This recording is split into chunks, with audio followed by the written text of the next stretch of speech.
This video demonstrates how to buy shares of Hawesko Holding SE, a German premium wine retailer and distributor listed on Xetra under the ticker HAW.DE. This is an educational guide and not financial advice. To trade, you need a broker. I will use eToro as an example to show the steps. After registering, you must verify your account with an identity document and add funds before you can buy shares. Use the platform search bar and type the ticker HAW.DE to locate the Hawesko listing. Be sure to select the result that shows Hawesko Holding SE on Xetra. Open the stock page to view basic company information and the price chart and confirm it is the correct Hawesko Holding SE listing.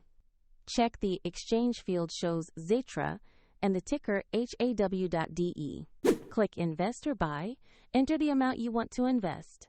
Then review order details such as order type, fees, and total cost before confirming. If the market is closed, the order may execute when trading reopens. And if you do not have sufficient funds, the platform will prompt you to add money before the purchase completes.